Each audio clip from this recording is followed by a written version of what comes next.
Good morning and welcome to our week number 9 discussion on managing the material self. So let me ask you how's everyone feeling today? So before we begin, I want you to take a quick look at what's inside your meron ba kayong bag na hawak or on your desk? Maybe you have your phone with you or notebook or tumbler or ID. Now, think of one item that feels important to you. Something you always bring and would hate to lose. So, I want you to take a second to notice how you feel about that item. Why is it important? For some, it might be because it's useful. For others, it holds meaning.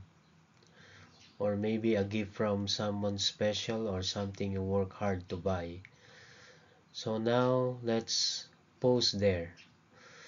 So class, did you notice that as soon as I asked you to think about that object, you didn't just think of it as a thing, right? You thought of how it's connected to you. So that's what this lesson is all about. Understanding the material self and how the things we own can reflect who we are. So today class, we're going to talk about the material self. So this is one of the most relatable yet misunderstood topics because it deals with things. The object we use, the object we buy, and the objects we keep. But it is also goes deeper. It helps us understand why we give so much emotional value to our possessions and how can we manage them wisely. And just like our previous lessons class, we'll explore this not just intellectually but with reflection and respect.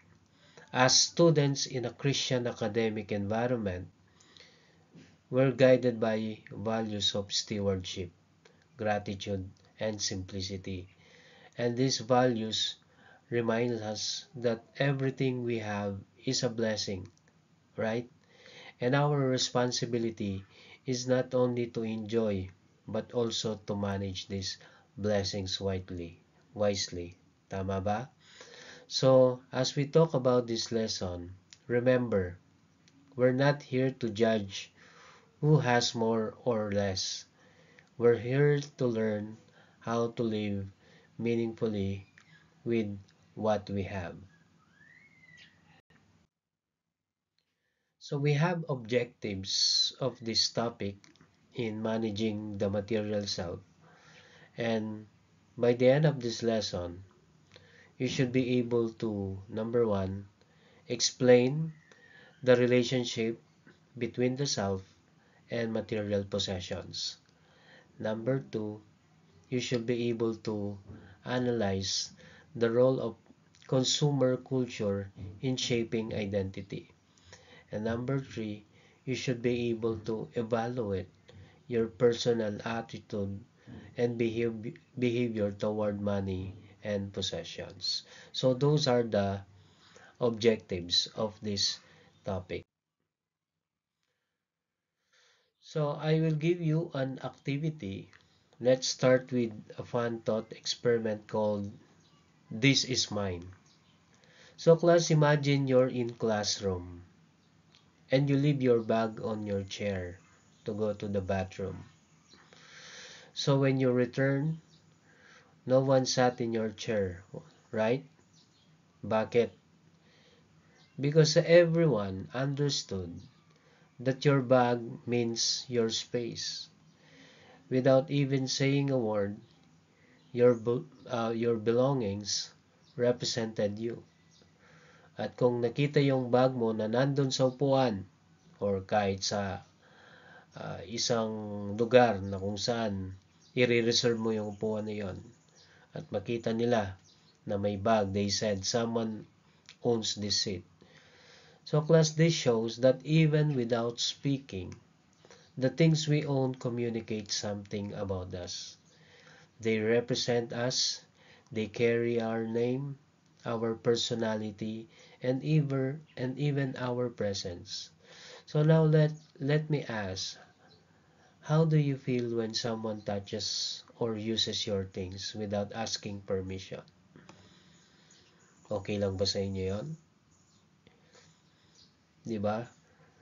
Most of us feel uncomfortable, right? Bakit? Because it's not just about the object. It feels like a small part of us was disrespected. That's because, class, our possessions are extensions of ourselves. So this, class, is the core idea of the material self. So our goal this day is to understand this concept deeply and practically. So we will learn not only what the material self is, but also how to manage it wisely, so that our things serve us, not the other way around. So we'll begin with the ideas of one of the most influential psychologists of all time, na pangalan niya, William James. So before we dive into theory, let's reflect. No, let's reflect. What do you think makes up yourself? What do you think makes up yourself? So usually, class, when we say self, no, when we say self, we think of our thoughts, emotions, beliefs, and body. But William James, a psychologist from the 1800s, said the self is not just what's inside. Sabi niya, the self is not just what's inside. It's also what surrounds us. He called this broader version of the self the material self. So, yan yung tawag niya. This broader version of the self, the material self. And everything we call ours or mine, that includes our body, our clothes, our home, our family, and our possessions. So James wrote that the self includes everything that a person can call his or her own. So when you say, class, my shoes, my phone, or my house, you're not just naming an object.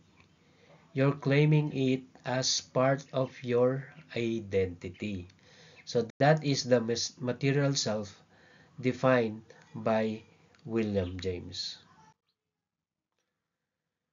So possessions as extensions of the self.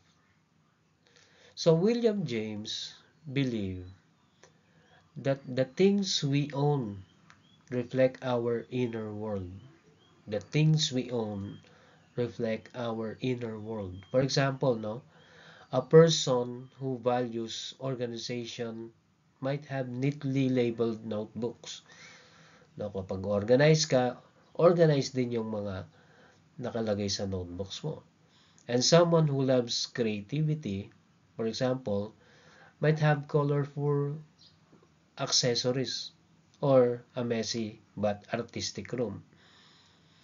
A minimalist naman might prefer fewer items, showing that they value simplicity.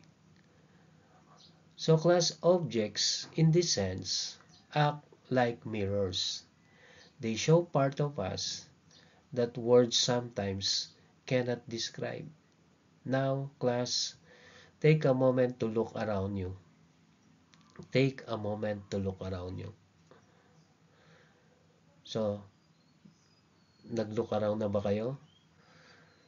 So what do your things say about you? What do your things say about you? Nagsalita ba sila? Do they show that you're careful? Do they show that you're creative? Do they show that you're practical? Do they show that you're trendy? Do they show that you're sentimental? So pause and think about it. So when we often express our personality through our things, no, when we often express our personality, our things, without realizing it, na sinasabi, no, yung mga bagay na nilagay natin sa ating paligid at nag-express yun ng ating identity. So according to William James, there are two levels of the material self. William James divided the material self into two levels. The first is the bodily self. When we say bodily self, it is our physical body, our health and our appearance. And extrinsic self. When we say extrinsic self, it is the things outside our body. The things outside our body that we'll consider part of ourselves. Ano yung mga yan? For example, our clothes, our home, or our possessions. So, the bodily self is important because our body is the first thing people see, right? It's how we represent ourselves to the world. Yung extrinsic self naman, on the other hand, shows how we extend our presence into our environment. For example, when you decorate your room with posters, no, ng Blackpink pala, o yung BTS ba yan, when you decorate your room with posters or pictures, so you're marking that space as yours. So you're saying, this is my environment, and this is who I am. In the same way, when you choose certain clothes or accessories, you're expressing something about yourself, your fashion, your style, even how you handle your things. All of this reflect your personality. So if your room or bag could talk, no, kung yung kwarto mo ay pwedeng magsalita, what would it say about you? So I want you to think, if your room or bag or your cell phone could talk, what would it say about you? Sasabihin ba ng cellphone mo, pahinga ka naman? Or sasabihin ng cellphone mo, addict ka na sa ML? So let's have a few volunteers. I want you to share, although online ito or recorded, pero kung face-to-face to, I want you to share about if your room or bag could talk or other things, what would it say about you? So ano yung sasabihin ng room mo, anong sasabihin ng bag mo or mga things na meron ka? Ano yung sasabihin nila sa iyo? Okay, thank you for sharing. So see, each answer shows that our possessions carry meaning. Our possessions carry meaning. Some reflect care and discipline. Others, creativity or sentimentality. That's what William James meant. Our self extends beyond our skin. Our belongings are not separate from us. They represent our identity in a tangible way.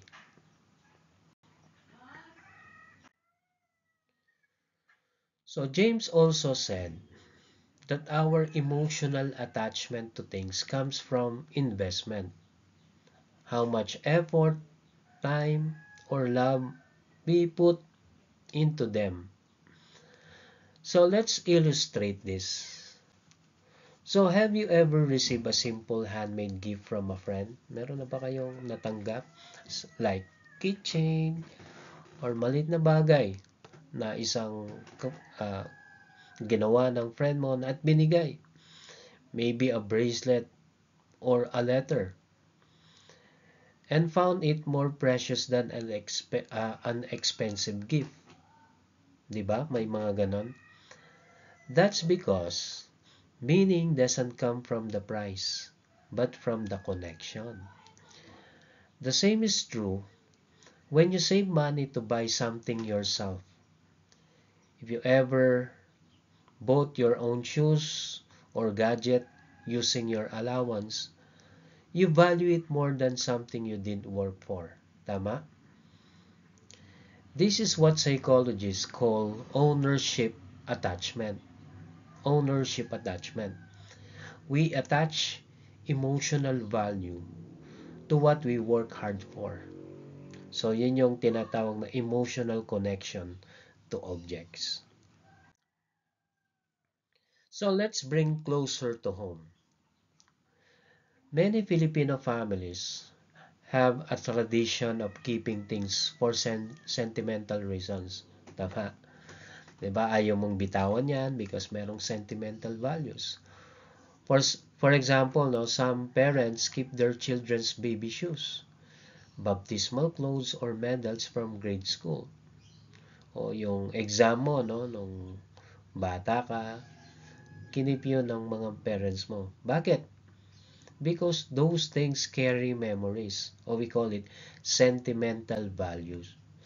Because they represent love, sacrifice, and the passage of time.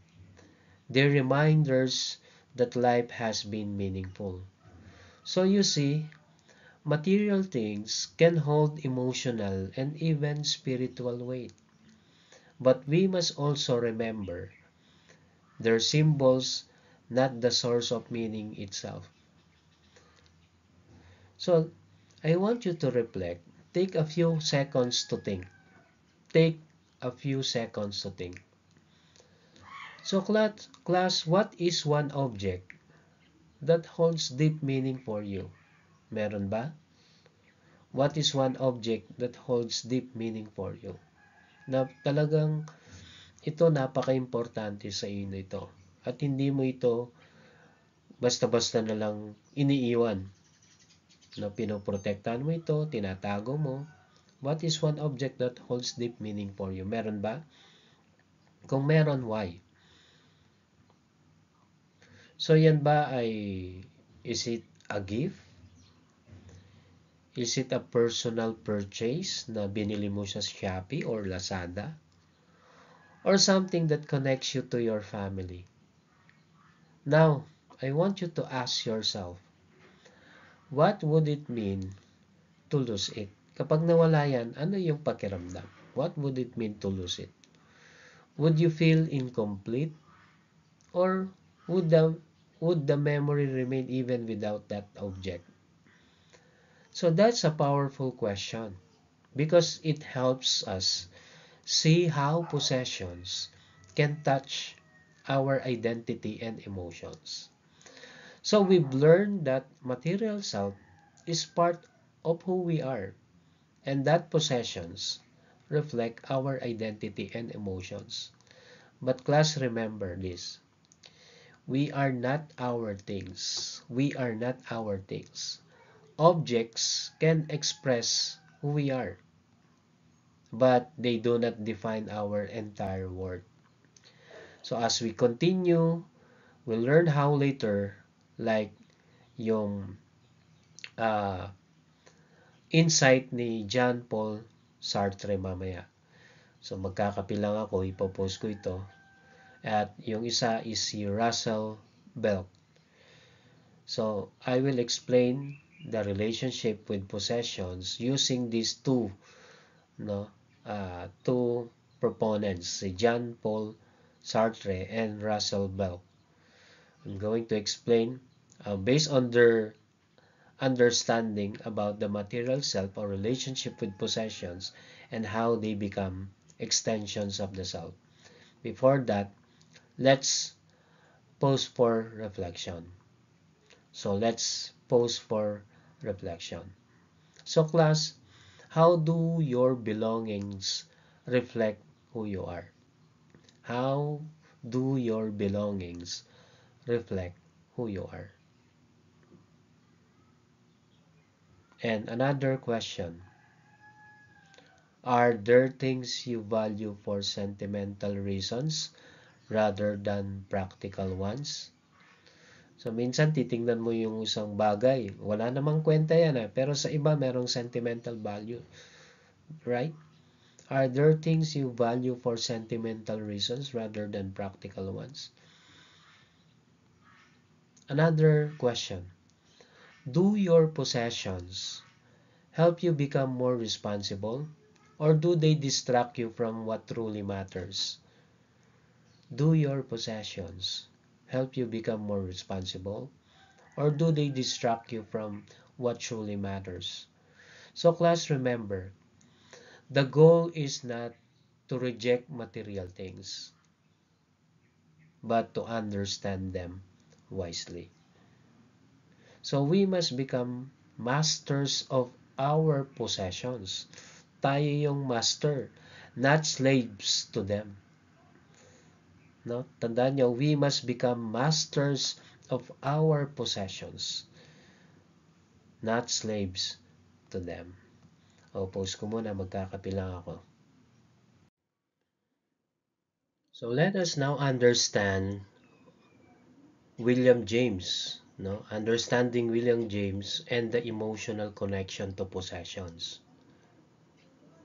So we'll dig deeper.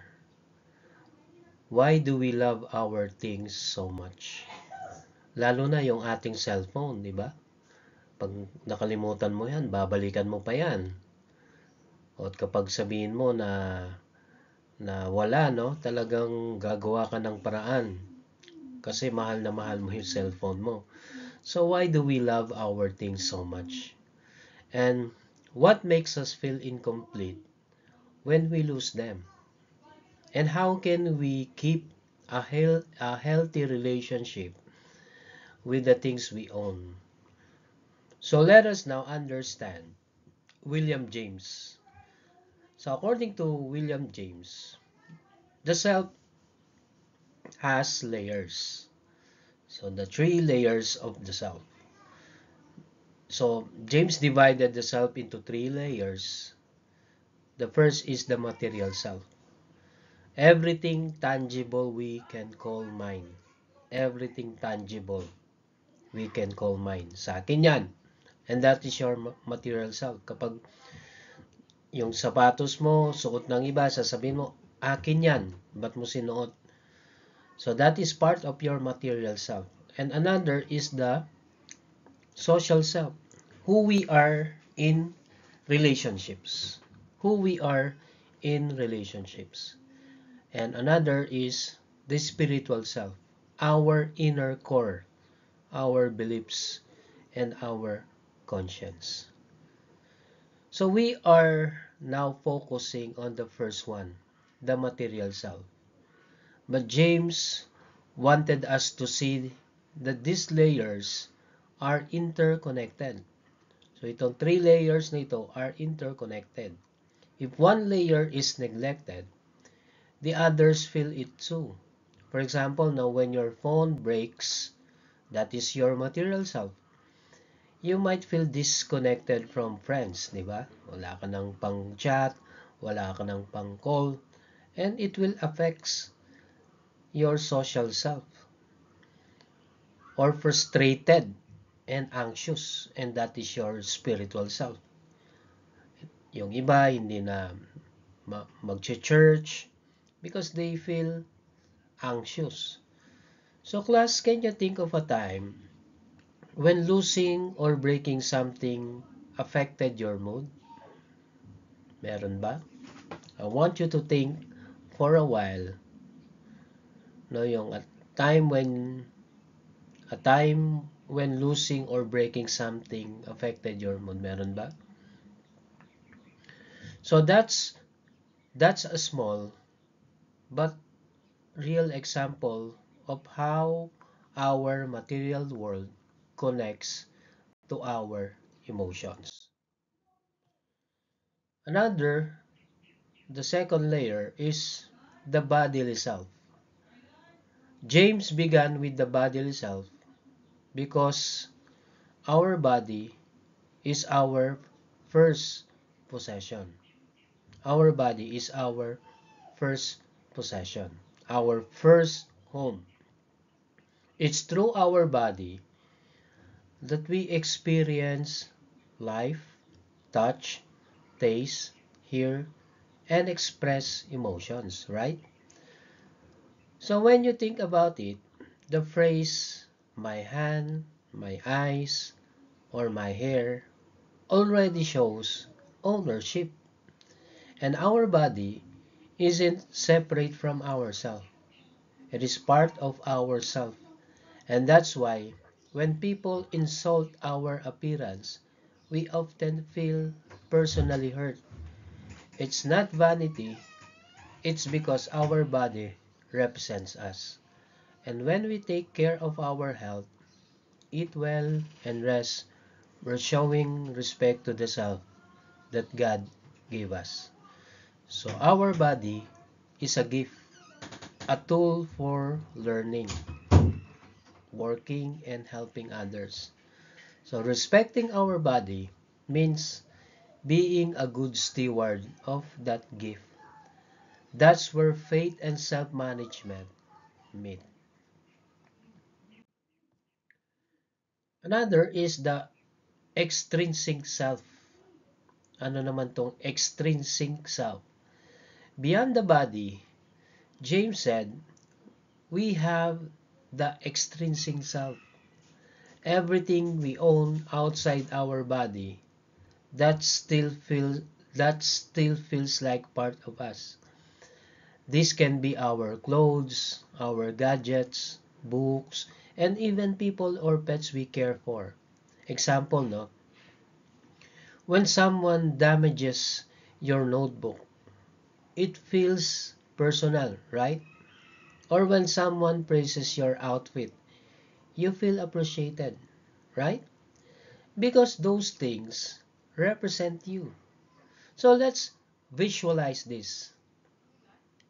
So your phone is not you, tama? Your phone is not you, but it holds your photos, notes, and connections.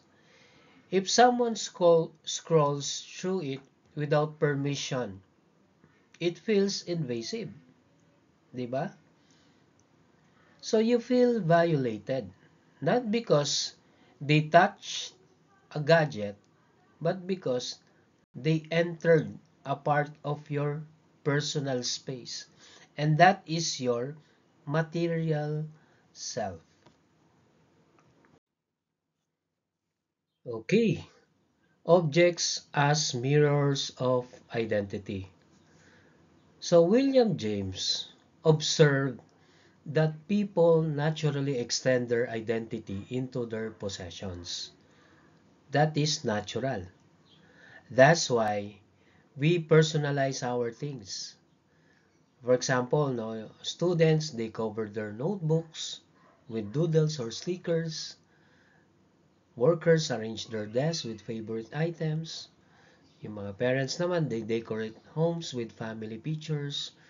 And these objects act as mirrors that reflect who we are and what we value.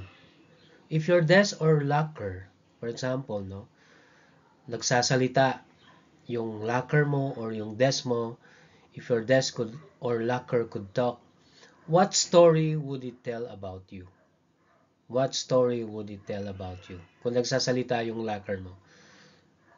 Would it say, sasabihin ng locker mo, organized, neat, creative and spontaneous, or messy but passionate? So our environment, tandaan nyo, our environment is a silent biography of ourselves. Kung marumi yung kwarto mo, it means that that is your environment. That is your biography of yourselves. Effort and emotional attachment. William James also said, our attachment grows stronger when we invest effort or emotion in an object or material thing. If you ever save allowance for months, for example, to buy something like, sabihin na natin, nag-save ka para makabili ka ng iPhone 2 years ago. Pinagandaan mo na, no? And then, nabili mo na yung iPhone. You know that feeling na meron kang tinatawag na pride of ownership? Pinaghirapan ko ito, pinagsikapan ko ito. And that's why si William James wrote that we feel and act toward the things we own as toward parts of ourselves. Anong sabi ni William James? We feel and act toward the things we own as toward parts of ourselves. That's why throwing away old clothes, letters, or toys can feel painful. Diba? Parang ayaw mo na, pero kailangan magbawas ng kalat, mag-declutter ng mga gamit sa bahay kasi masikip na. So that's why yung mga bagay na yun, it can cause pain. So because we're letting go of a piece of our personal story. So let's illustrate this with two short examples. Yung isa, the graduation medal, yung sa family home. Graduation medal muna. So dito sa illustration na ito, Anna kept her old bronze medal from grade 6 even after entering a college or college. So it wasn't shiny anymore kasi for how many years na? Grade 6 and then college. Ilang years na yon? 4 sa junior high plus 2 sa senior, 6 years. So dala-dala pa rin niya yon or hindi pa rin niya tinatapon kahit na luma na. But it reminded her of the first time she felt capable. Dun sa medal na yon, kahit bronze lang, hindi gold medal. And that medal, excuse, though small, became a symbol of confidence. Another, family home. Many Filipino families work abroad to build or renovate their homes, right? And each wall or tile represents years of sacrifice. And the house becomes more than property para sa kanila. It's a story of love and perseverance. So class, these examples show that our relationship with things is emotional, not purely practical. Merong tinatawag na sentimental value. So when objects become too important sa atin, so while possession give comfort and identity, William James also warned that over-attachment dun sa mga bagay can cause problems. If our happiness depends only on what we own, we risk losing peace whenever we lose something. So have you ever felt restless because your gadget or your iPhone was lost or broken? Di ba? Hindi ka makatulog, hindi ka makakain. So imagine, yung epekto nun, yung pagkawala ng bagay na yon. Restless because your iPhone was lost or broken. So did you notice how it affected our mood? The whole day, it could be days, it could be weeks. So that's natural. No, kapag nawala, malulungkot ka. But if that restlessness turns into anxiety or anger, nagwala ka na, ayaw mo nang kausapin lahat ng mga tao, it's a sign that we may be giving too much power to objects. So, pwede mo namang bumili ulit. Yun lang, kailangan mo nang mag-ipon ng 2 years ng iPhone 17. Pero yung relationship mo sa nanay mo, sa tatay mo, hindi pwedeng ibalik kapag nasira na yan, di ba? Or kapag nakasakit ka na. So, learning to appreciate without becoming dependent is part of maturity. So, in Filipino culture, possessions often carry deep emotional and relational meanings. For instance, yung mano po gesture to elders shows respect not only through action but also through the giving of small material gifts like sa atin yung pasalubong. Kapag binigyan ka ng box of pulburon na galing sa Manila, ayun ay nagsisimbolo na, uy, naalala ako, napaka-thoughtful naman ng aking lola. So here, class, the material gift becomes a vessel of affection. And this teaches us that possessions can communicate care, not only status. However, it also reminds us to focus on the intent behind the gift, not the price. So, minsan, i-check mo rin yung intention kung bakit ka binigyan. Kadalasan yung maliit, mas malaki ang pagmamahal na inilagay kesa doon sa malaki, nakakaunti ang pagmamahal ang nakalaan.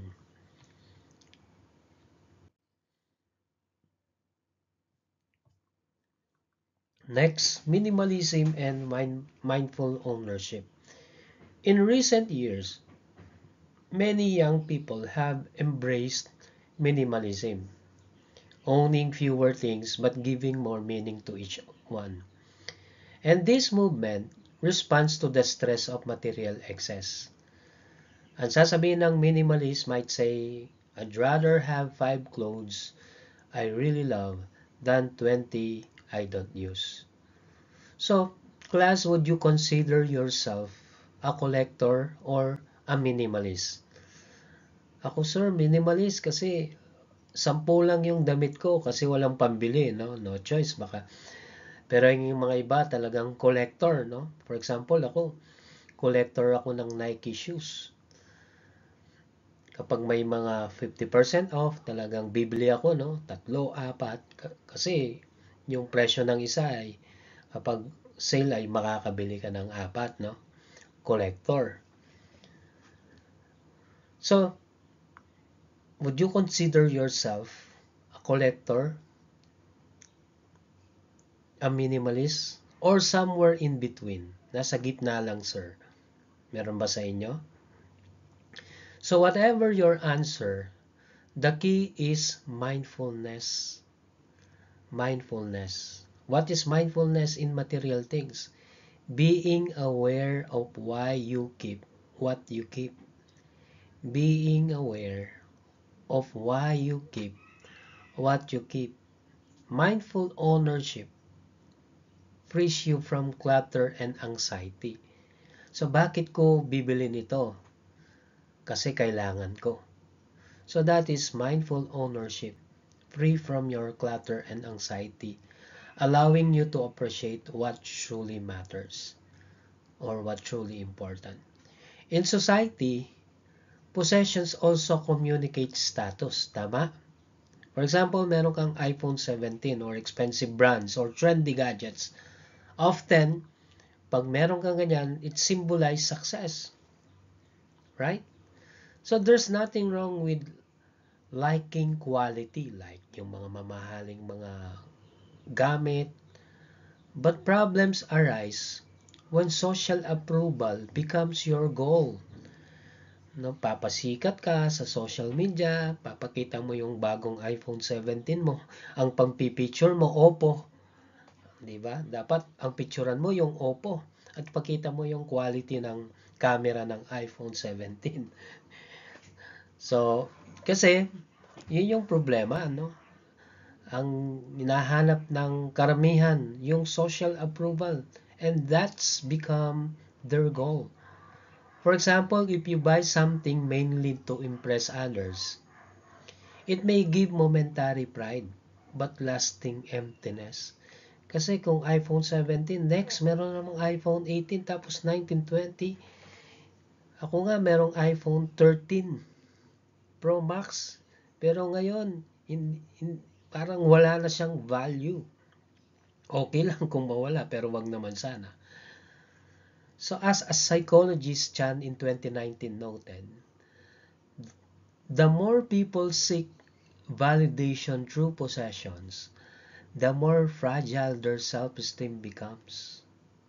Ulitin ko yung sinabi niya. Sabi niya, the more people seek validation through possessions, the more fragile their self-esteem becomes.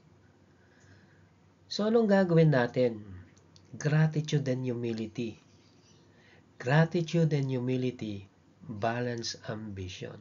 It's fine to dream of a better life, but pride in material things without compassion leads to emptiness.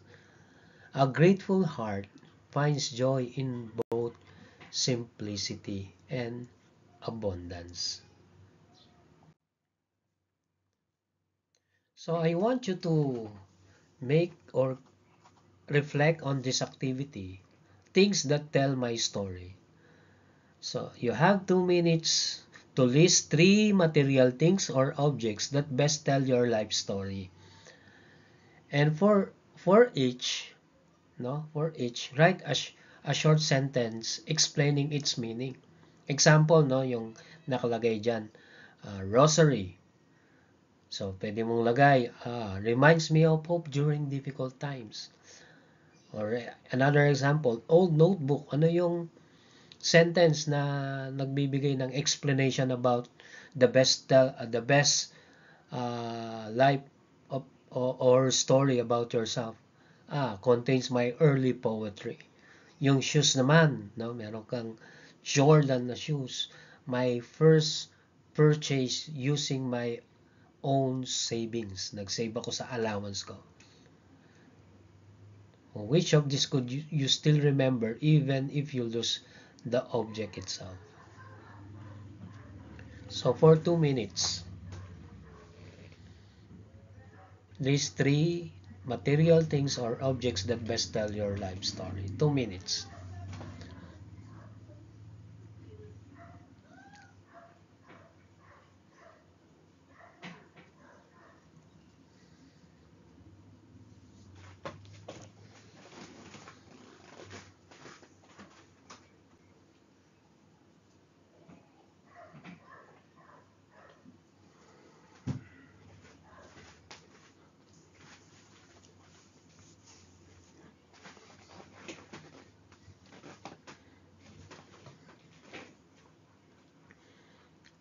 Okay.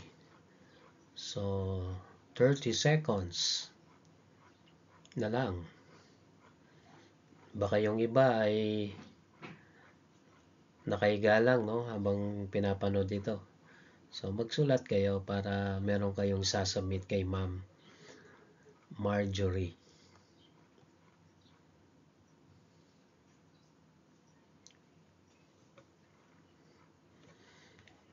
So ang date natin pala ngayon, October 27, 2025. Baka sabihin ay last year pa itong video na ito. October 27, 2025. Anong oras? So habang nire-record ko ito, 8:36 a.m. 8:36 a.m. Okay, time is up. So class, as we end this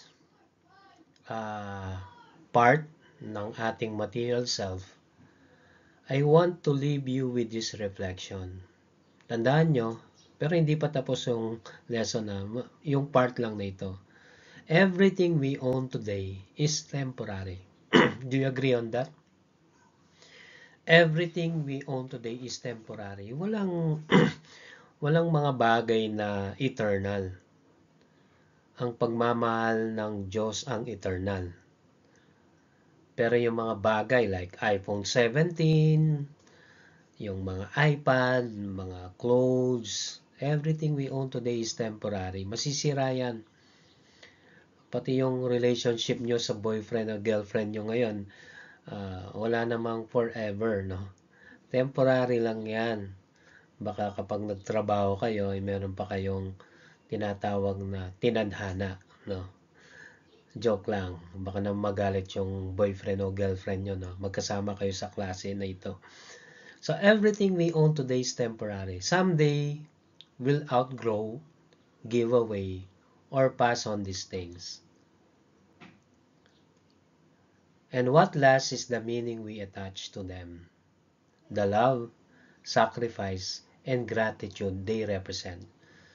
So, let's enjoy our possessions, but let's also manage them wisely. Let's use them to serve, to grow, and to bless others. That's what it means to be good stewards on the material self. So, summarize lang natin. So, William James taught the self has multiple layers. One of them is the material self. And our possessions, both body and belongings, reflect our identity. So we grow attached to objects when we invest time, effort, and emotion in them. So objects can express love, memory, and belonging, but they should never replace our inner worth.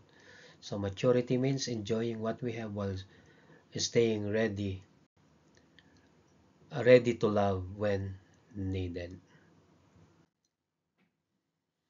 So another proponent, si Jean-Paul Sartre. So before we go deeper, let's recall, tandaan nyo kay William James that our material self includes everything we can call mine. Our body, our clothes, our possessions. Pero kapag hindi sa'yo, that's not part of your material self. Kung hiniram mo lang, that's not part of your material self, di ba? Kung nagre-renta ka ng bahay, hindi ka naman komportable. Pero kapag sarili mong bahay, pwede mong i-design, pinturahan, i-renovate. Pero kapag hindi mo bahay, di ba? Hindi ka comfortable. So we also learn that we become emotionally attached to things because they represent our stories, our memories, and even our relationships. Now we'll meet two more thinkers who continue this conversation. Una, after William James, si Jean-Paul Sartre, at mamaya si Russell Bell. Itong dalawang ito, Jean-Paul Sartre and Russell Bell, they help us answer two important questions.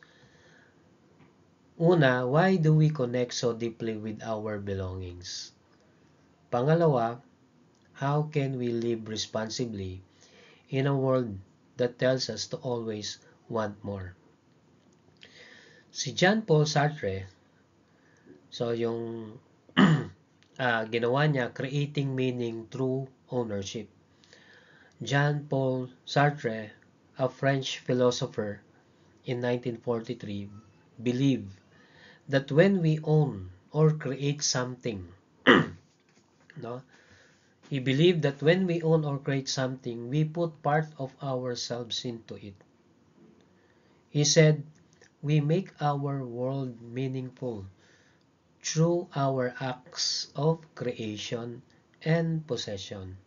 So let's break that down, yung sinabi niya, creation and possessions. So, when yung una, creation. So when you make something like drawing, a project, a poem, so you leave a piece of your identity inside it, right? No, sino sa inyo ang composer ng music, ng songs, ng poem? 'Di ba kapag ginawa mo 'yon, merong identity inside doon sa ginawa mong 'yon. That's why artists sign their paintings and students are proud of their group projects kasi nandun yung kanilang identity inside of that paintings, inside of that group projects. So they see themselves in what they made. Another possession. Possession. When you work hard to buy something, that object carries emotional weight because it represents your effort. So remember the first time you bought something using your allowance or salary. Naalala niyo ba yung the first time you bought something using your own allowance or salary? Yung mga iba dito, baka merong part-time jobs, no? So, kung ginamit niyo yung first time you bought something using your own allowance or salary, that moment felt special. Not because of the object itself, but because of the achievement behind it. So, class, what's the first thing you ever bought with your own money? What's the first thing you ever bought with your own money? Meron ba kayong binili?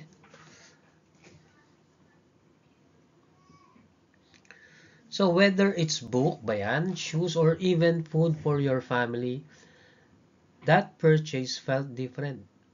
Diba? Because you earned it. And that's Sartre's point. Yun yung punto ni Jean Paul Sartre. Possessions become meaningful when they reflect our freedom, choice, and hard work.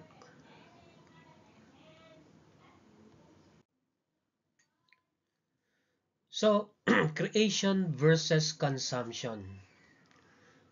So, Sartre's idea helps us see why creating feels more fulfilling than just buying. Why creating feels more fulfilling than just buying. So think about baking your own birthday cake instead of buying.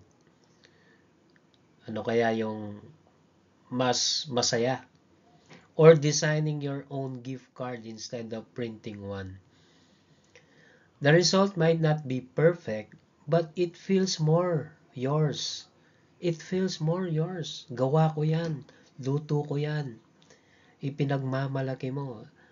And this is what many people miss today.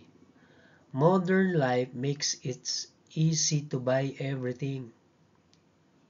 But when we stop creating, we lose a part of our identity. That's why hobbies, crafts, and school projects matter. Napaka-importante nito. Mas importante pa ito kesa kay ChatGPT o Jenny AI. So kapag sarili mong gawa, projects, crafts, hobbies, they remind us that we are makers, not just consumers. Another proponent, Russell Belk. Ito naman yung sa kanya, possessions as extensions of the self. In 1988, consumer behavior researcher na si Russell Belk expanded James and Sartre's ideas. He said, "We are what we have, and what we have reflects what we are. We are what we have, and what we have reflects what we are." So Belk introduced the concept of the extended self. According to him, our possessions become extensions of our personality, according to Belk. And they help us express our identity and connect with others. So yung personal identity, first, personal identity, our personal identity. When someone sees your backpack filled with anime keychains, meron bang ganon? May backpack, pero yung kanyang backpack, ang daming mga anime keychains or sports logos. They already learned something about your interest, di ba? Oh, mahilig to sa anime. Oh, mahilig to sa sports. So because objects communicate silently, even the wallpaper on your phone or the stickers on your laptop express who you are, and that is your personal identity. Another is the social identity. Our belongings also link us to groups. For example, no, TSU ID or TCC ID shows you belong to this college or university. A church volunteer shirt, a student organization pin, or cultural costume represents belonging and pride. Belk explained that people use possessions to maintain relationships and express membership. Yung mga CWS members, no, merong student organizations, ang TSU, Christian Way Society Student Organization. Meron sila ngayon building, no, beside university. No, meron silang air condition na kung saan pwede silang mag-relax, magkape doon sa building na yon. And they are proud. Meron din silang shirt na pinapakita every Friday na sinusuot nila. Pinapakita doon na they belong to an organization, CWS. So that's people use possession to maintain relationships and express membership. That's why a friendship bracelet, class ring, or uniform feels special because it connects you to others. Another is the temporal identity. Possessions also mark time, like your old report cards, your medal, and family photos remind you how far you've come.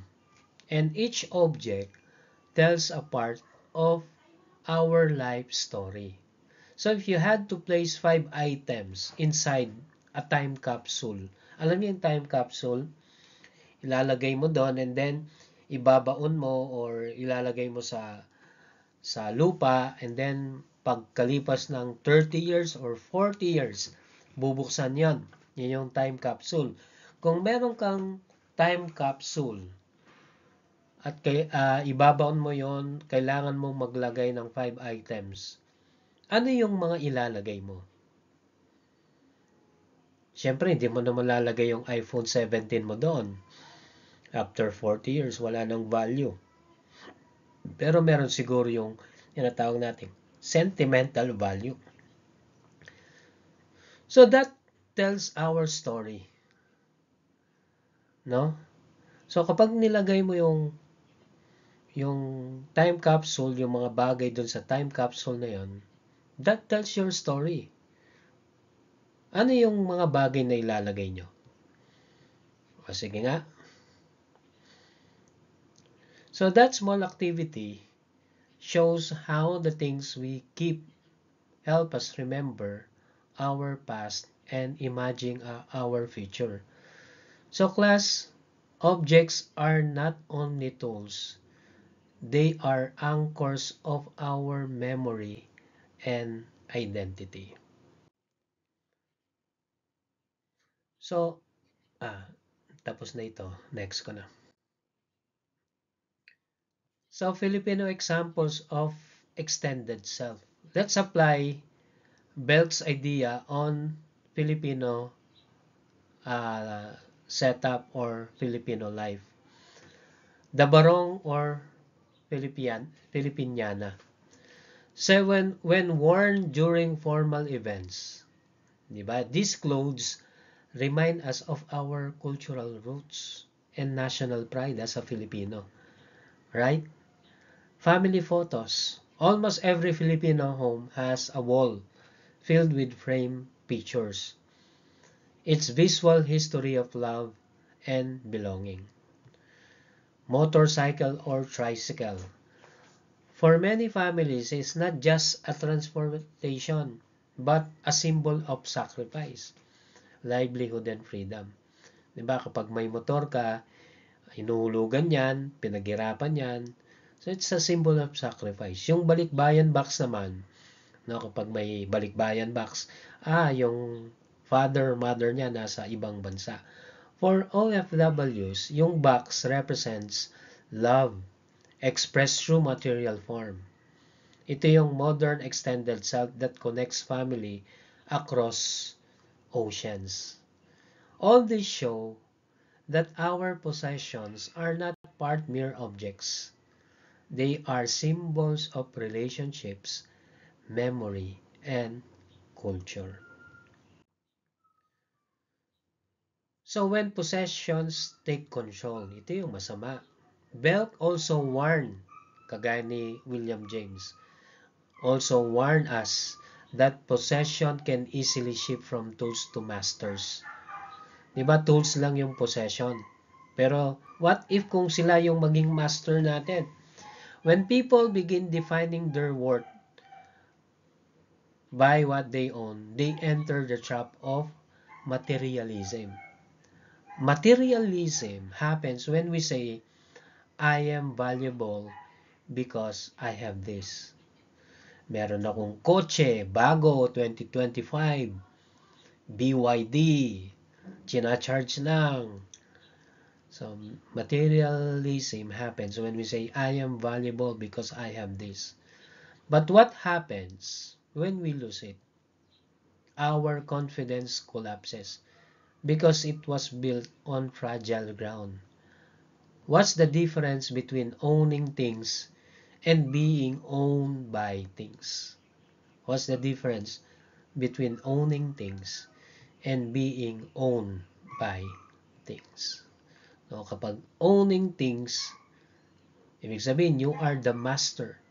But being owned by things, ibig sabihin yung material na bagay, yan na yung master mo. Yun na yung sinasamba mo. So we should control our possessions, not let them to control us. We use them to serve purpose, not to prove to not to prove our value.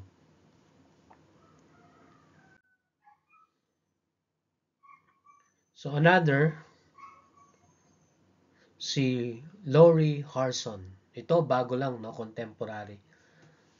From production to consumption. Isa siyang psychologist, si Lori Harson. Notice that society has shifted from production culture to a consumption culture. Yun yung kanyang observation. In earlier generations, people made what they needed. Noong panahon, kapag gusto mo o kailangan mo ito, kailangan mong gawin. Today, most of us buy what we want.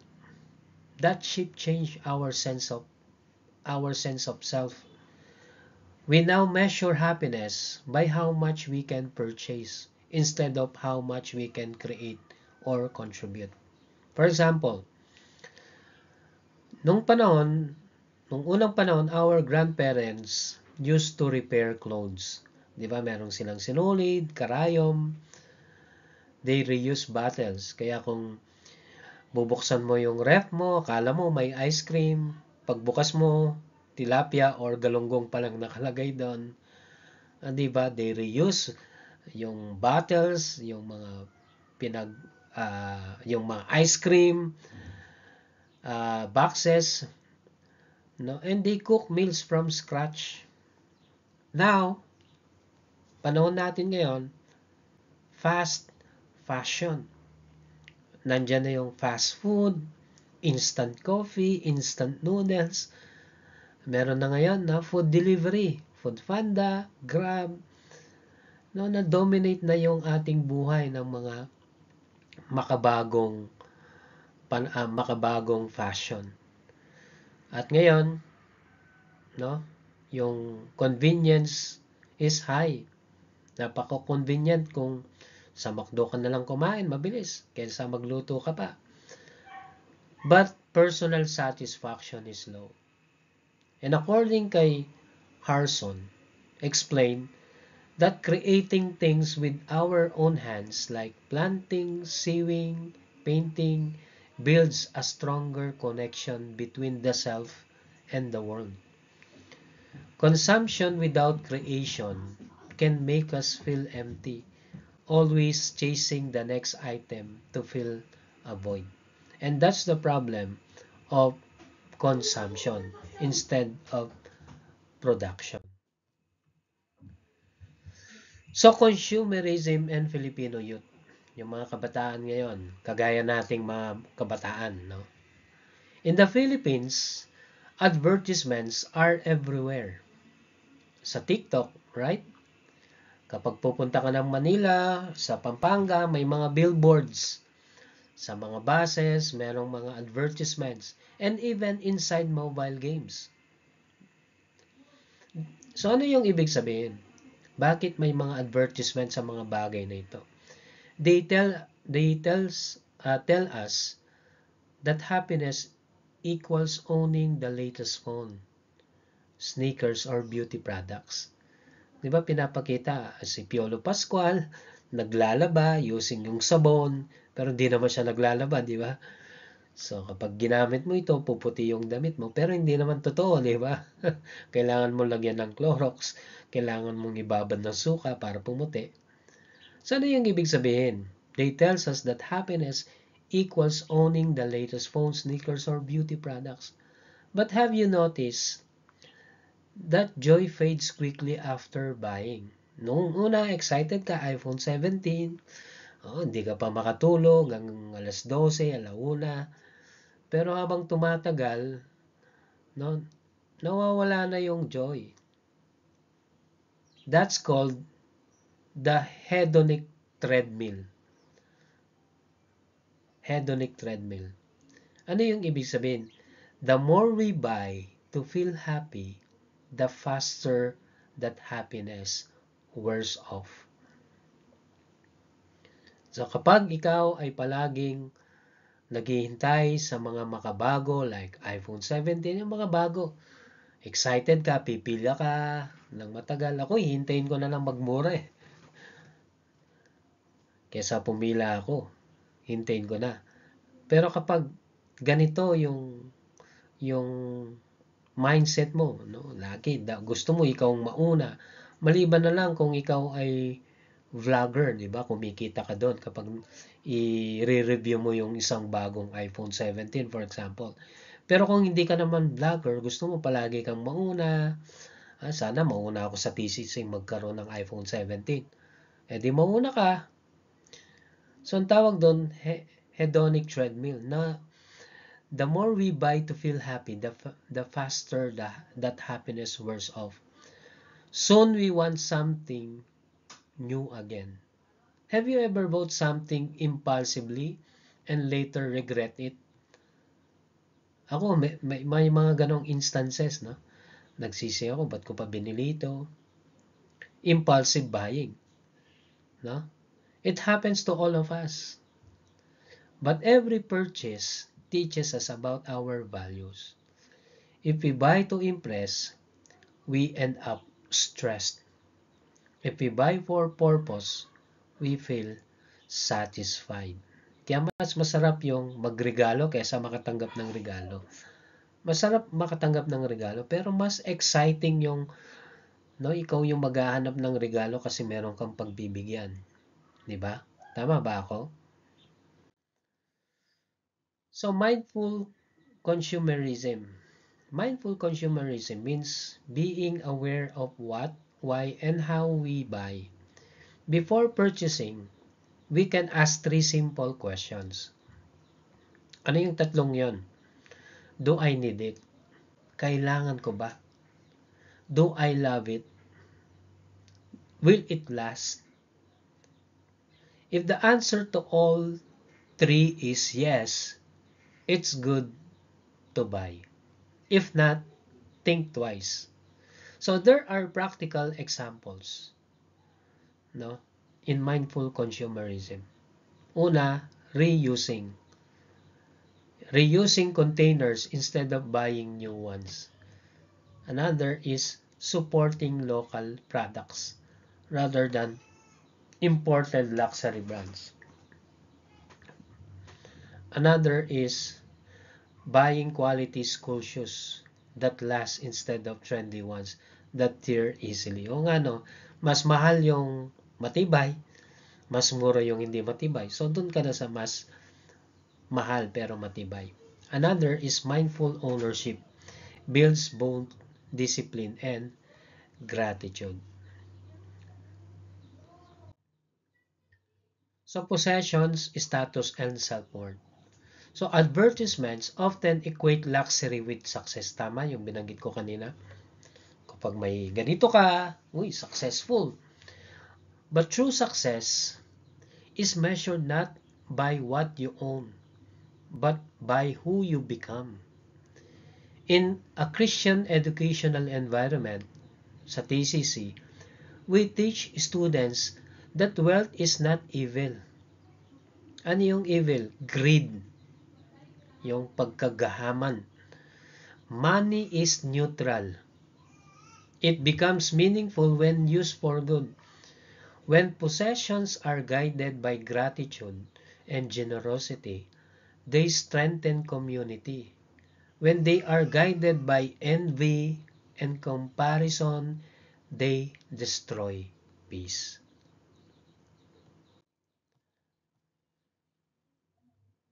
So class, I want you to close your eyes for a moment.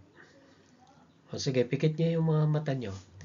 And imagine your life 10 years from now. O sige, pikit. Pikit ang yung mga mata. Imagine your life 10 years from now. Nakapikit na ba? So imagine your life 10 years from now. What do you want to own? What do you want to own? A house? A car? A business? Now ask yourself, na-identify nyo na? What do you want to own 10 years from now? Now ask yourself, why do I want those things? Why do I want those things? Is it for comfort? Or family security? Or just to look successful? So your answer will show whether your motivation is rooted, purpose, or pride. So real maturity is when our goals serve people, not just ego. Okay, buksan nyo na yung mga mata nyo. In faith language, students, stewardship means taking care of something entrusted to you.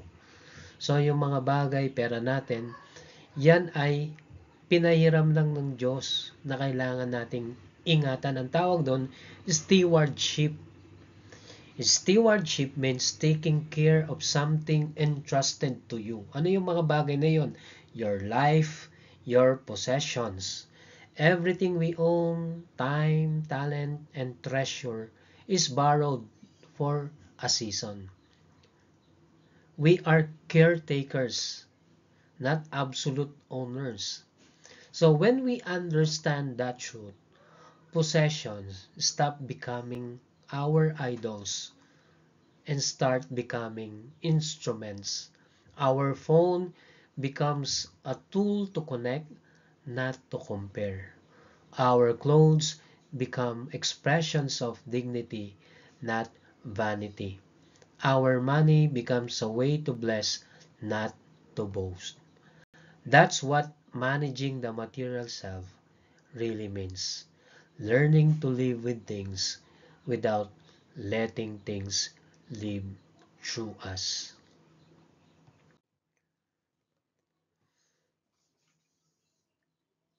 So, mini activity. So, need or want. So, I want you to form small groups. Paano ba yun, no? Na recorded ito. O, siguro, isama mo yung kapatid mo, no? Magbuo kayo ng grupo nyo sa bahay. Each group list 10 common student purchase. So, bawat sa inyo, maglagay kayo ng 10 mga bagay na binili nyo. Kagaya ng coffee, gadget, clothes, At label nyo yun. No? Yan yung binili mo bang, for example, coffee, want ba yan or need or both? Yung binili mong iPhone 17, want ba yan, need or both? Kung vlogger ka at kumikita ka dyan, pwedeng sabihin, need yan. At want ko rin, syempre. And afterward, I want you to discuss, recorded kasi ito eh, sana kung face-to-face, which items create the most financial stress doon sa 10 bagay na inilista mo o 10 mga bagay na binili mo. Alin doon yung pinaka most financial stress? Kung may iPhone 17, siguro yun na yun, no? And how can we control our spending habits? So, students realize that the difference between need and want often depends on mindset, not price. Example, no? A 200 book may be a need for learning, but a 200 meal may be one for comfort. Every time we spend, save or share, we express what we believe about life. If we spend carelessly, we say, now matters more than later. Ngayon muna, at saka na yung bukas. If we save wisely, we say, I value the future. If we share generously, we say, I trust there will always be enough. So, class, our wallets and hearts are often connected. How we use one reveals the condition of the other. So let's summarize before we move to our final section on financial management. So, yung kay William James, yung core idea, material self includes body and possessions. What we own reflects our identity. The practical application is take care of your belongings as they represent your identity and emotions. Kay Jean Paul Sartre naman, we create meaning through what we make and own. Value effort and creativity over convenience. Kay Russell Belk naman, our possessions are extensions of our identity. Express yourself through what you have, but don't let it define you. Kay Lori Harson naman, society shifted from making to buying. Balance consumption with creation, support sustainable habits. So class, possession can show care or pride depending on intent. So practice gratitude, simplicity, and mindful consumption. Remember this key principle. Objects should serve your purpose, not shape your worth. So objects should serve your purpose, not shape your worth. That line can give you every time you buy, use, or let go of something. Objects should serve your purpose, not shape your worth. So next, managing the material self from ownership to stewardship. So we talk about kanina about William James, Jean Paul Sartre, and Russell Burke, at saka pala si Lori Harson. So we learn that our possessions can express who we are, but they should never define us, right? Now we'll focus on the second part of our lessons, titled Managing the Material Self. Because at the end of the day, understanding our relationship with things is only half the journey. The other half is learning how to handle them wisely. So let us now move to the understanding management. So what is manage? To manage means to use something responsibly and purposefully. Yan yung ibig sabihin ng manage. Means to use something responsibly and purposely. Managing the material self involves three big ideas. Una, yung awareness. What is awareness? When we say awareness, it is understanding our relationship with money and things. Understanding our relationship with money and things. Second is discipline. Ano ito? It is developing habits that help us save, spend, and give wisely. And third is purpose. Ano yung purpose? Knowing why we want or use something. So when we manage our resources, we move from simply owning to stewarding.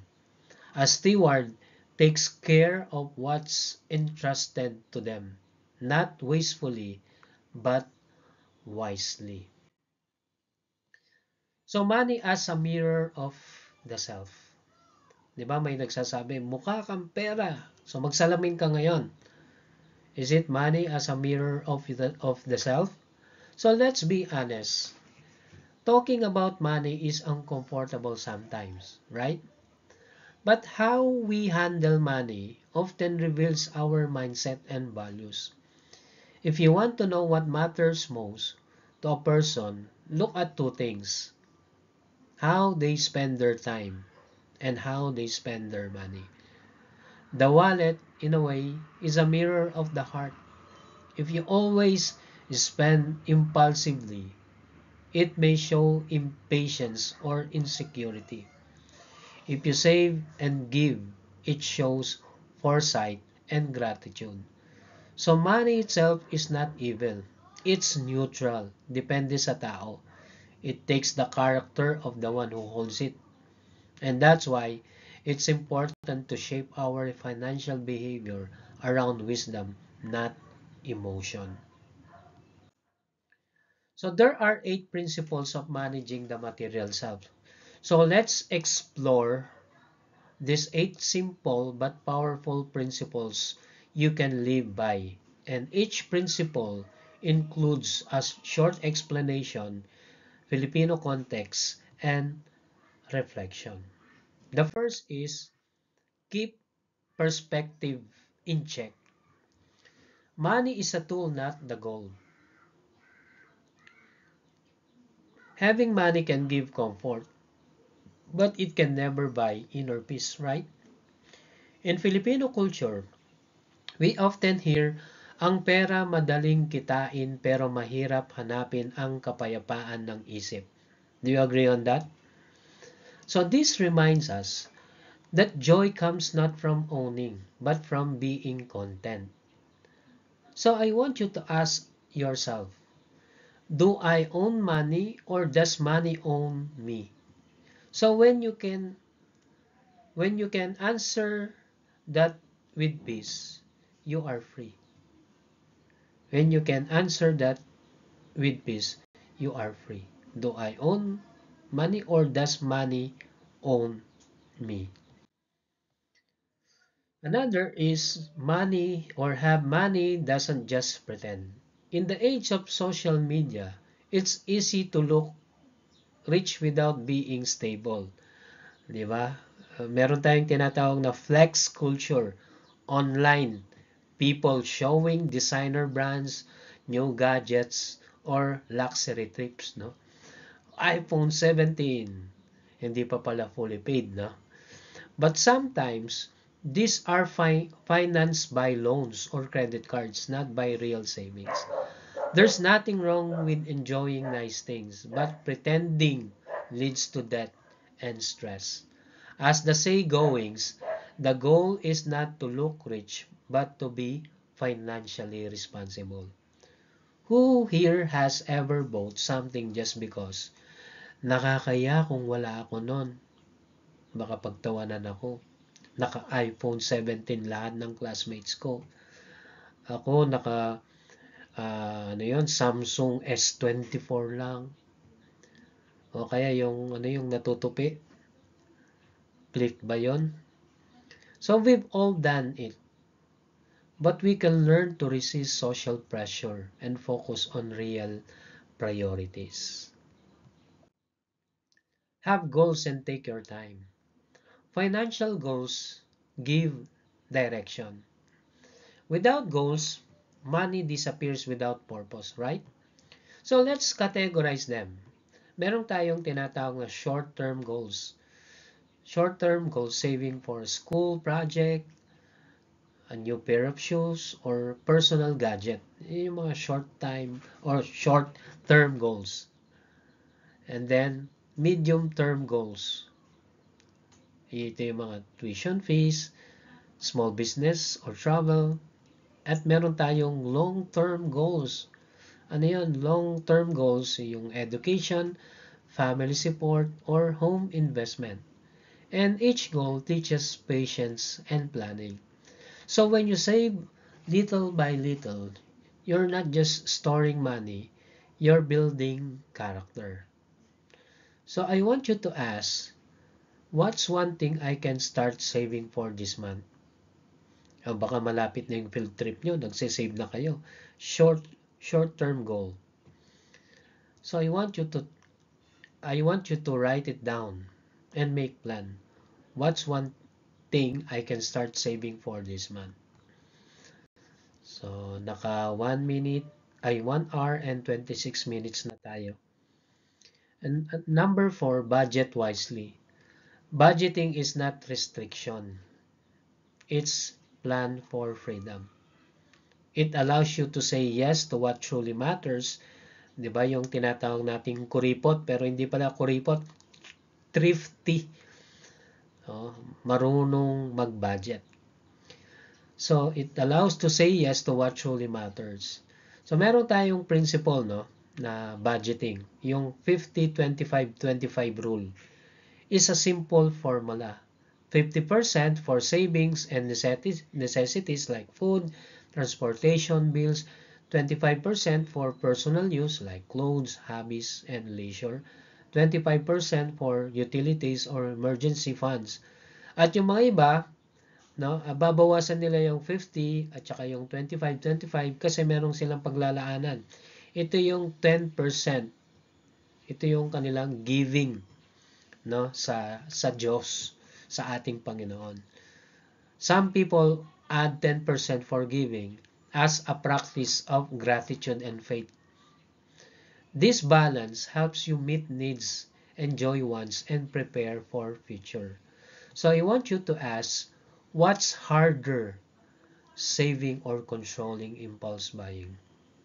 Ano yung mahirap, saving or controlling impulse buying? I think mas mahirap yung saving. Kasi yung impulse buying, kapag nakita mo na sa mall yung bagong gadget, no, nakaka-tempt. And most students will answer, I do not know, no, impulse buying. Tama ba? Mahirap ba? Or yung saving? So, I think may mga iba yung mas mahirap yung saving. Yung iba, mas mahirap yung impulse buying. Controlling impulse buying. So, that's where discipline begins. Save to be safe. Savings is our protection, not our punishment. It's like a personal umbrella. Now, you may not need it every day, but when the storm comes, you'll be thankful you have it. Financial experts suggest saving at least 10 to 20% of your income or allowance. Even kung meron kang 20 or 50 a week, can make a difference over time. The key is consistency. Kung 20 pesos ang tinatabi mo every day, kung ilang buwan na yan, no? So, ibig sabihin, makakatulong yan later on. The key is consistency, not size. For example, no, Ella, a senior high student, saved 30 pesos a day from her food allowance. By the end of the semester, she had enough to buy review books for college.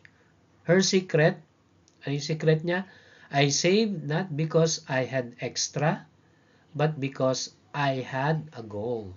'Di ba? Yung mga iba, magse-save ako kapag may extra. Pero wala naman talagang natitira sa extra o walang extra. So nagse-save ka because you have a goal. Another is keep spending habits in check. Impulse buying is one of the biggest enemies of self-control. Lalong-lalo na yung Shopee, Lazada, naku, 'di ba? Guilty rin ako diyan, no, kapag nakita mo, uy, lalo na ngayon, this coming November, no, yung sale nila, yung 11/11, no. That's why marketers design ads to trigger emotions. Lalagay nila limited offer, only today. Tapos may ano pa, no, yung may time pa. Tapos nakalagay, you deserve this. Before you know it, your wallet says goodbye. Here's a quick self-check rule. Do I need it? Kailangan ko ba? Sale kasi sir eh. Baka later on, kakailanganin ko. By the time na kailangan mo, nawala na or nagtapon na. Do I already have something similar? Can I still live without it? So kung kaya mo nang mabuhay kahit wala yon, so if your answer is no to all three, it's probably a want, not I need. So many students buy new pens or notebooks even when old ones still work. It's not wrong, but it becomes wasteful when done without purpose. So being mindful doesn't mean depriving yourself. It means choosing what adds value. Next is increase your income flow. If your budget feels tight, find honest ways to earn. You can sell pre-loved clothes, offer tutoring, do layout service, or join small gigs. Each effort builds your sense of independence and purpose. But remember, work must never replace study or health. Importante yung pag-aaral at yung kalusugan. Balance is the key. So, tandaan nyo, class, work is a gift. Kapag nagtrabaho kayo at kumita kayo, when you earn, you not only provide for yourself but also grow in discipline. And when you give, you practice or you participate in God's generosity. That's why success and humility must always go together. Tandaan nyo yan. Pag kumita kayo and you give, you help others, and that's the success. Magkasama, success and humility always goes together. Yung iba, kapag kumita na, akala mo, nabili na nila yung tao kapag papagalitan. No? So, you must learn to practice humility. And that is success. They always go together, success and humility. Number 8, understand good debt and bad debt. Debt is not always bad. It depends on why you borrow. A good debt helps you grow, such as paying for education or starting a livelihood or business. A bad debt satisfies short-term pleasure but leaves long-term regret. Before borrowing, ask, will this debt help me earn or learn? Will it help someone in need? Can I realistically pay it back? Diba? Yung babayaran kita bukas, minsan di man totoo yun, no? So, borrowing for unnecessary ones. Imagine na mangungutang ka pambiling iPhone 17. No? So, borrowing for unnecessary ones often leads to anxiety and guilt. Borrowing for purpose builds wisdom and trust. Dapat there must be a good purpose.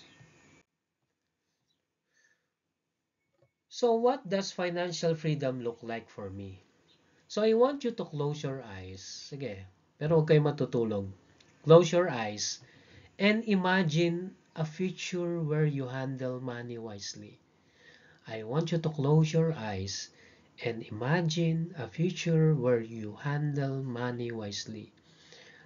So, yung pag-imagine nyo, bills are paid, savings are growing, and giving is joyful. O imagine, close your eyes, and imagine a future where you handle money wisely. Bills are paid, savings are growing, and giving is joyful. Ngayon, buksan nyo na yung mga mata nyo. How does that feel? Diba it feels peaceful? Doesn't it? That's the real meaning of financial freedom. Not having everything, but being at peace with what you have and how you use it. Gratitude and simplicity. Gratitude transforms the way we see money and possessions. When we are thankful, we stop comparing, right? When we stop comparing, we start enjoying life more. In many provinces, people live simply but joyfully, di ba? Sa mga probinsya, they may not have much, but they share what they have, like food, laughter, and time. That's the beauty of simplicity. It's not about having less, it's about needing less. So, practical stewardship. To be a steward means, ano yun? To manage something that ultimately belongs to someone greater than us. Yun yung ibig sabihin ng steward. To be steward means to manage something that ultimately belongs to someone greater than us. In Christian education, stewardship is an act of respect. So kapag iniingatan mo o iniingatan mo ang kayamanan na pinagkatiwala ng Diyos sa iyo, it says, I value what's been entrusted to me. Here's how stewardship looks like in everyday life. Taking care of your school uniform para tumagal. That is stewardship. Using electricity and water wisely. That is stewardship. Being honest in small things like returning extra change. Kahit piso man yan, 2 piso pa yan, that's stewardship. Sharing food or notes with classmate in need. Notes hindi yung sa exam, pakopyain. Hindi stewardship yon. Kasalanan yon. Pero kapag walang notes, no, nag-absent, nagkasakit, no, sharing food or notes with classmate in need. These are small acts, but they reveal big character. So let me share a short story. There was once a young student who dreamed of buying laptop. So pangarap niya makabili ng laptop. Every week, she saved a small part of her allowance. While her classmates bought milk tea and fries daily sa canteen, so she saved 50 pesos every time. After 1 year, she bought the laptop, not through her parents, but through her own discipline. When she opened it for the first time, she cried. Not because of the object, but because of what it represented. Ano yung nagre-represent? Patience, hard work, and gratitude. That's what the material self can teach us. How possessions can build character when we manage them with purpose.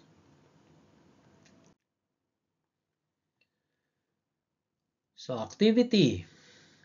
So, may 1 week wellness budget. So, gagawin niyo ito, isesend ko na lang kay Ma'am Marjorie, no? Itong take-home activity. O yan, sige. Skip ko na ito, skip ko na kasi gagawin nyo ito. So what is the key principle?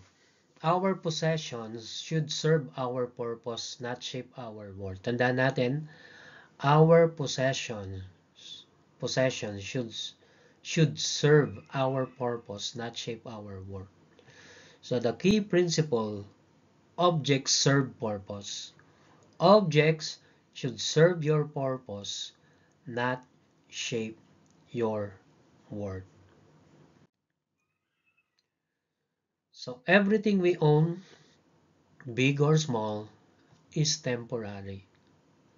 Yung mga phones nyo later on will break, clothes will fade, and money will come and go. But what lasts is the character we build through how we use these things. Managing the material self is not just about saving money or avoiding debt. It's about living with purpose, gratitude, and generosity.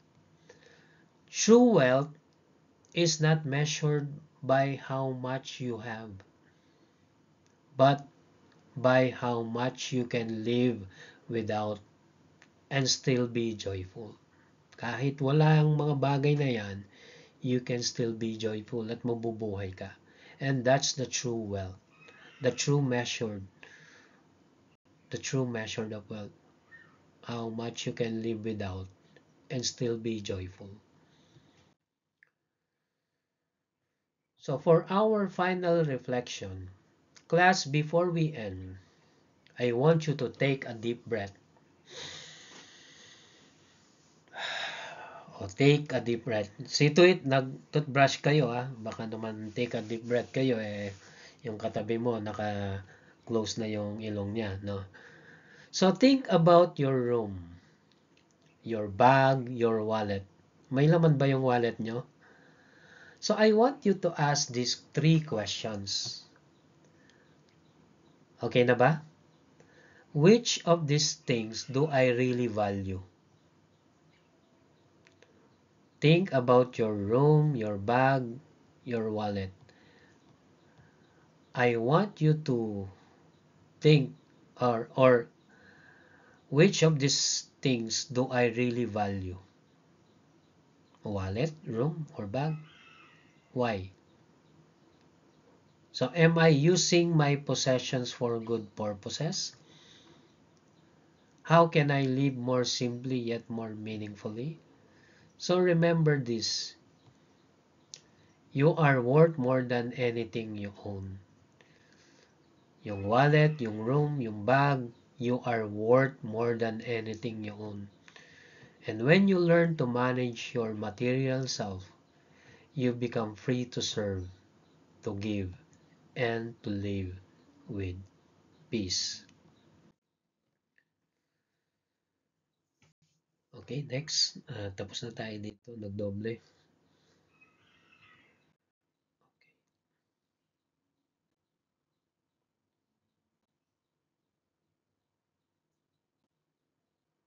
Okay, tapos na, no? So, na-discuss na natin yung mga ni-skip ko. So, class, thank you so much. And I hope you enjoy the learnings, no? The discussion, the topics about understanding the self and understanding our material self. Thank you and see you next Monday. Thank you and God bless you all.